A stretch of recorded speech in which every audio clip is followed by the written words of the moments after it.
Bonjour, je suis Malika et je vous souhaite la bienvenue sur la chaîne Bistro Littéraire. Bistro Littéraire est un podcast qui s'intéresse à la vie singulière de gens extraordinaires. Des gens qui peuvent être auteurs de livres, bergers, hommes, femmes politiques, prêtres, professeurs, chefs d'entreprise, demandeurs d'emploi, hommes ou femmes au foyer. Mais tous ont ce point commun, celui d'être porteurs d'une histoire. Ce qui fait que ces personnes se ressemblent et se distinguent à la fois, les unes des autres, c'est qu'elles sont chacune habitées par une puissance de vie, au cours de laquelle un événement particulier, marquant, original, s'est inscrit sur leur chemin de vie. Et elles ont accepté, pour vous, pour nous, de dévoiler et de partager ce passage, cet instant, cette expérience qui fait de leur vie un chemin extraordinaire. Parce qu'un proverbe africain nous dit « Un homme qui meurt, c'est une bibliothèque qui brûle », alors, au bistrot littéraire, nous avons fait le choix d'accueillir la finitude de tout un chacun. Et allons donc chercher ces bouts d'histoire extraordinaires qui se cachent dans la bibliothèque intérieure de chacun. Alors là, je suis en entretien avec Dalila Adoui, qui va nous présenter son parcours. Nous sommes au championnat, demi-finale des championnats de France de boxe savate. Et donc, bonjour Dalila. Bonjour. Bienvenue à vous à Donzère. Merci. Alors, j'ai vu tout à l'heure que vous entraîniez, vous coachez. Tout à fait. Une jeune fille, alors pouvez-vous nous dire qui vous êtes, quel est votre rôle aujourd'hui? Et puis j'ai cru comprendre que vous aviez un parcours sportif extraordinaire. Merci. Oui, donc moi j'ai commencé la boxe il y a très longtemps, en 1992. Donc j'étais quand même pas mal attirée par les sports de combat. J'ai commencé tout d'abord, avant de connaître et d'avoir le coup de foudre de la boxe française, j'ai fait du judo, un peu du karaté, parce que j'ai un frangin qui faisait de la boxe anglaise, donc j'ai un peu imité, j'ai fait un peu pareil. Et puis un jour on m'a proposé de découvrir la boxe française et ça a été vraiment le coup de foudre. J'aimais bien le fait de travailler avec les poings et les pieds. Et je trouvais ça un sport assez complet et qui me convenait totalement. Et du coup, j'ai découvert ça. Et puis, l'année d'après, on m'a inscrit en championnat de France. Alors, j'y allais vraiment pour rigoler, voilà. Et puis, on se prend vite au jeu. Et du coup, j'ai été championne de France cadette. Et puis, j'ai poursuivi. Et du coup, jusqu'en l'année 2007. Donc de 92 à 2007. Et donc du coup, pour résumer, j'ai été donc 10 fois championne de France, 2 fois championne d'Europe et 2 fois championne du monde. 10 ans d'équipe de France. Bravo. Merci. J'ai parallèlement essayé la boxe anglaise. J'en ai fait quelques années, mais voilà, c'était pas trop. J'aimais pas trop. Il y avait quelque chose qui n'allait pas, mais je l'ai quand même fait plus pour me perfectionner pour les points.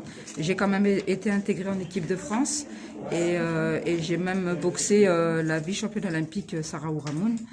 Et voilà, non, c'était aussi une autre découverte, mais voilà, qui me convenait pas, mais qui m'a permis de travailler autrement sur d'autres aspects de la technique de boxe anglaise. Une fois terminées les compétitions, il fallait bien s'arrêter. Je vous avoue que ça n'a pas été facile. Parce que quand on arrête, c'est difficile. On laisse la place, même si on a des capacités, encore de continuer. Mais à un moment donné, je pense qu'il faut terminer sur une belle victoire qui a été les championnats du monde. C'était à Marseille. Et donc j'ai terminé comme ça, mais quand même l'entraîneur m'a inscrit pour terminer un championnat de France, ce qu'on appelle de l'assaut.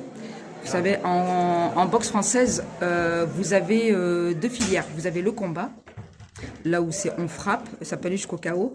Et puis vous avez l'autre filière qui est l'assaut, où c'est vraiment technique et c'est de la touche. Donc j'ai terminé avec l'assaut. Comme j'ai commencé en fait, et puis là j'ai terminé avec les championnats d'Europe, championne d'Europe assaut, et j'ai toujours voulu créer mon propre club, et en 2000, donc j'ai aidé un peu dans les clubs aux alentours, et puis à un moment donné je me suis dit bon allez, je vais créer mon propre club. En 2010 je crée le club S Savatitude à Valence, et à partir de là j'ai eu énormément de monde. Je partais de 47 licenciés, aujourd'hui on est 220 licenciés avec pas mal de boxeurs, des boxeuses, alors ça va de 6 ans jusqu'à... y a pas d'âge, hein, mais les compétiteurs aujourd'hui, j'en ai vraiment pas mal. J'ai formé pas mal de champions du monde, champions d'Europe, champions de France, que ce soit chez les filles, chez les garçons, et ça me plaît. Le fait de les entraîner, c'est comme si moi, en fait, je montais avec eux. C'est vraiment,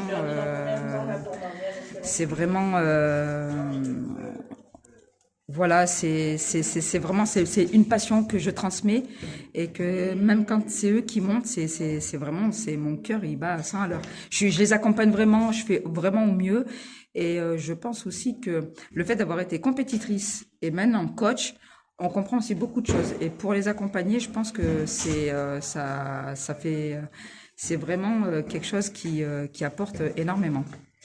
Et alors justement, vous avez parlé de passion à plusieurs reprises, et est-ce que finalement c'est un métier, une passion, c'est quoi? Parce que la passion, elle est alors, très claire. Malheureusement, c'est vrai que j'aurais aimé en faire mon métier.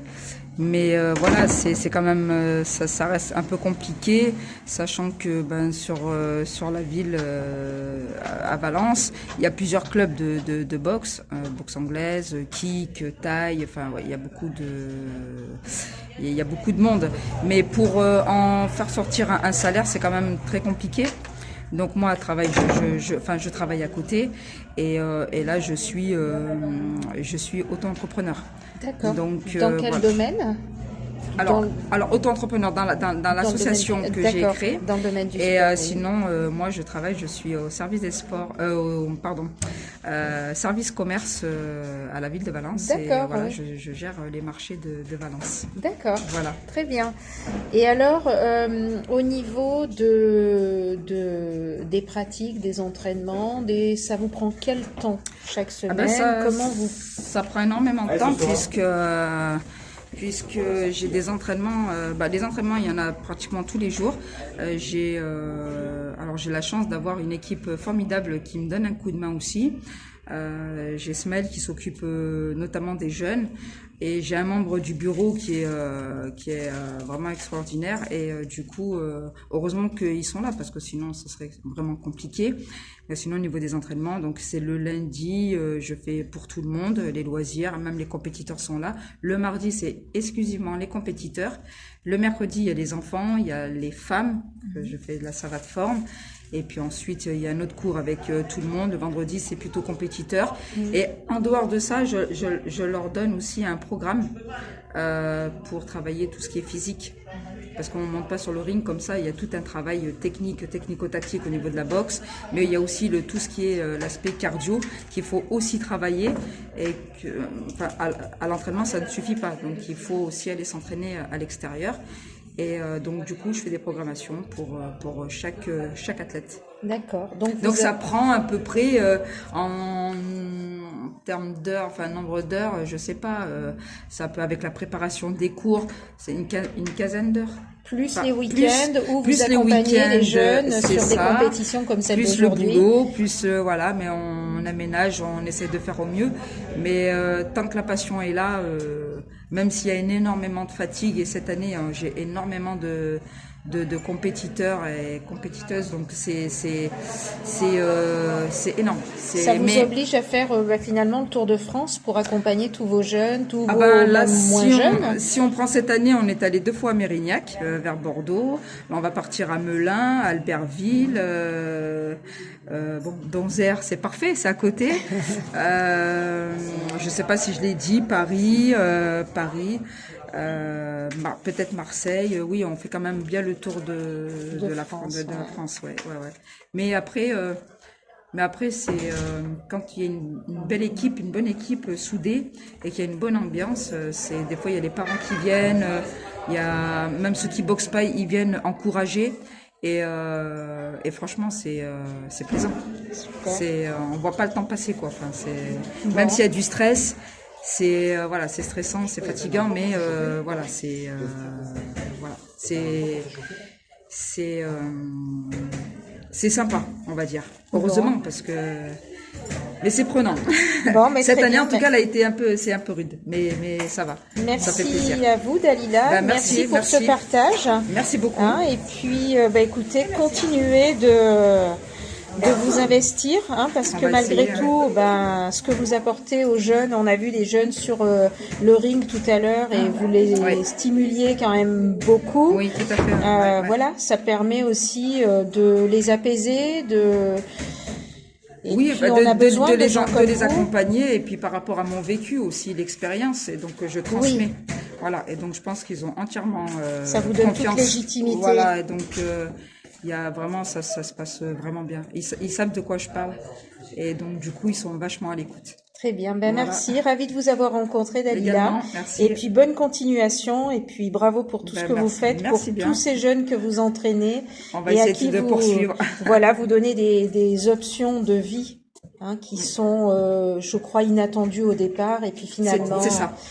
Et au fur et Voilà, à mesure, ça va jusqu'à voilà, c'est tout à fait ça. Merci à vous. Merci. Bonne continuation. Merci, au revoir.